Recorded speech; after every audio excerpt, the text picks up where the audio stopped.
We are so grateful that Senator John Edwards has chosen to tackle poverty head on, right here in Memphis.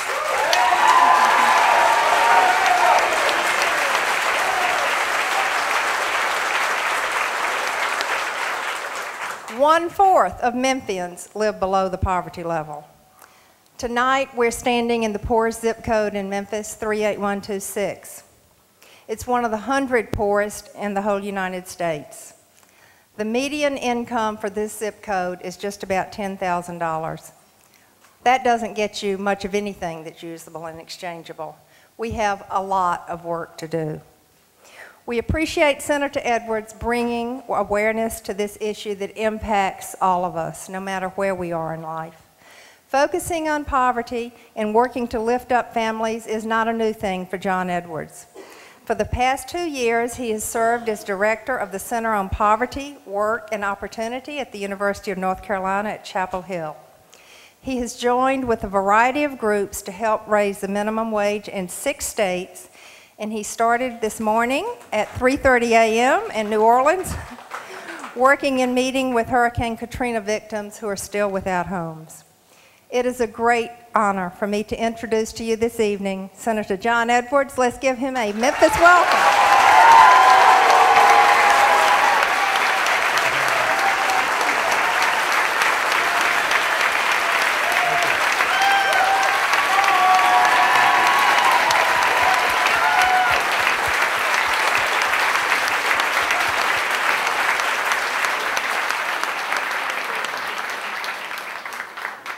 Thank you very much. Let me start by saying that I was backstage and got to hear the First Baptist Choir perform. What a great inspiration all of you were. Thank you. The Lord was in your voices, and we could feel it. All of us could feel it. I'm very proud to be at the Memphis Interfaith Alliance. This organization actually reminds me a great deal of a group that I was involved in before I ever got involved in politics, a group called Urban Ministries, which is also a faith-based group in North Carolina, focused on the poorest of the poor, dealing with the homeless, trying to help people survive, which is really what it's about, survival. And I just want to say before I take another step, Vicki spoke very eloquently. She was the first of the three who spoke very eloquently about being homeless, taking care of her son, worried about her son, the support she gave for her son, and the support her son gave for her, and his grades, and being proud of how his grades have improved. And I think we ought to bring her son Kobe up here for a minute and show him a little appreciation.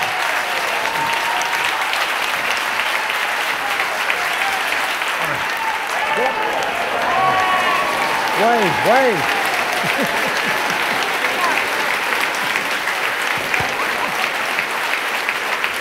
Stay here a second. And I have to tell you, I'm glad to praise him, glad to praise his mother, but any man wearing a UNC Tar Heel basketball jersey, I'm sorry. I know I'm in Memphis. Good to see you. Good to see you, Kobe. You can go now. You can go now. I knew that was dangerous in Memphis. Listen, we have such work to do in this country, and I have been so inspired over the last few years, seeing the extraordinary work that is being done in places just like this, by people just like you, who understand and have accepted and embraced the responsibility of a country. Because poverty is not a Memphis problem. Poverty is not a Tennessee problem. Poverty is not a New Orleans problem. Poverty is an American problem.